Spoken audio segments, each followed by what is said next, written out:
நாளாயிடுச்சு பெரியார் இறந்தோம். இன்னும் அவர் மீதான தாக்குதல்கள் விமர்சனங்கள் கடுமையாகவே இருக்கு. அதுக்கு என்ன காரணம்? நீங்கள் தந்தை பெரியார் இல்லாமல் இன்றைக்கி தமிழகத்தில் பொறுத்த வரைக்கும் குறிப்பாக பிற்படுத்தப்பட்ட மக்களாக இருக்கட்டும், பட்டியலின மக்களாக இருக்கட்டும், இன்றைக்கி கல்வி உரிமை, பொருளாதார முன்னேற்றம் எல்லாம் அவரால் வந்தது தான் இன்றைக்கி. ஆனால் இன்றைக்கி சில சக்திகள் பொறுத்த வரைக்கும் அவரை கொச்சைப்படுத்துகிறதோ, அவரை பற்றி ஒரு தவறான சில கருத்துக்களை சில பேர் இருக்கிறாங்க. ஆனால் இன்றைக்கி பொறுத்த வரைக்கும் இன்றைக்கி சொல்கிறது பெரியார் இல்லைனா இன்றைக்கி தமிழக முன்னேற்றம் கிடையாது. குறிப்பாக பெண்களுடைய முன்னேற்றம் இன்றைக்கி இருக்க வாய்ப்பே கிடையாது.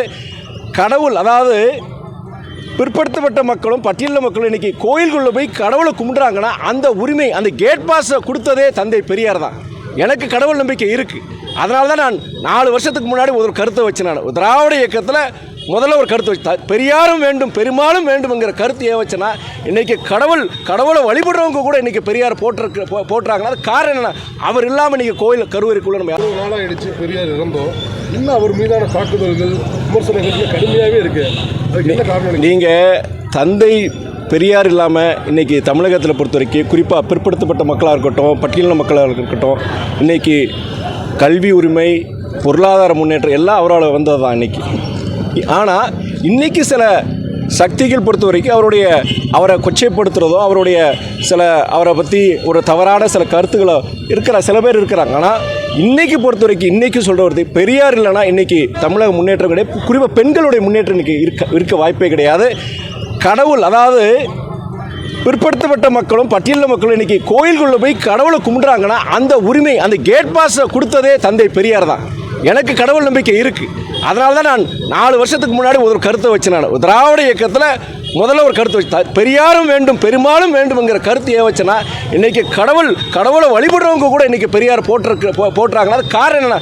அவர் இல்லாமல் நீங்கள் கோயில் கருவறைக்குள்ளே நம்ம யாரும் போயிருக்க முடியாது. அதனால் இன்றைக்கி நீங்கள் சொல்கிற மாதிரி சில பேர் செய்கிறாங்க, இந்த கொச்சைப்படுத்துகிறாங்க, செய்கிறாங்க. ஆனால் ஜனநாயக நாட்டில் அவங்களுடைய உரிமை, அந்த உரிமையை பொறுத்த வரைக்கும் உரிமையாக இருக்கணும். உரிமையை அவங்க வேறு மாதிரி அதை இது பண்ணும்போது அது அரசாங்கத்துக்குள்ள நடவடிக்கை எடுக்க தான் செய்கிறாங்க. ஆனால் 1-2 பேர் அப்படி பண்ணிட்டு இருக்கிறாங்க.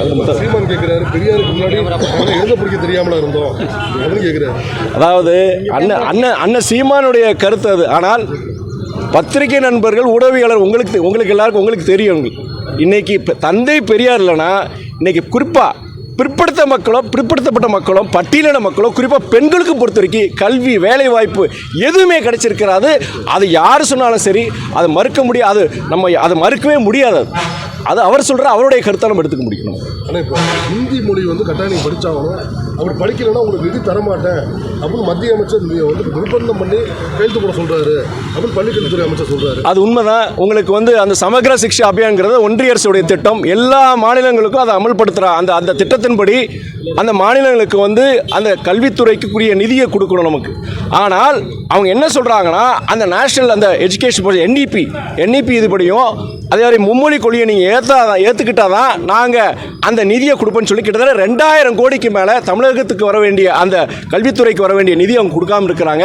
பலமுறை நம்முடைய தமிழக முதலமைச்சர் அண்ணன் தளபதி அவர்களும் சரி, நம்முடைய பள்ளிக்கல்வித்துறை அமைச்சர் சகோதரர் அன்பில் மகேஷ் பொய்யாமொழி பலமுறை அவங்க ஒன்றிய அரசு கிட்ட கேட்டிருக்கிறாங்க. நம்முடைய குறிப்பாக அந்த அமைச்சர் தர்மேந்திர பிரதான் கிட்ட கேட்டிருக்கிறாங்க.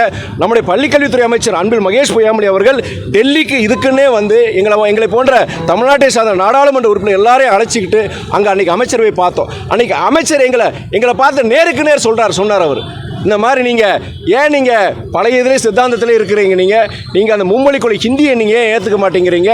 ஹிந்தியை ஏற்றுக்கோங்க, மும்மொழி கொள்கையை ஏற்றுக்கோங்க. அப்படி இருந்தால் தான் நாங்கள் உண்டான நிதியை நாங்கள் கொடுப்போம்னு சொல்லி எங்கள் முன்னாடியே சொல்கிறாரு. அப்போ நாங்கள் சொன்னாங்க, இருமொழி கொள்கைங்கிறது தமிழ்நாட்டுடைய திராவிட இயக்கங்களுடைய முக்கியமான ஒரு கொள்கை.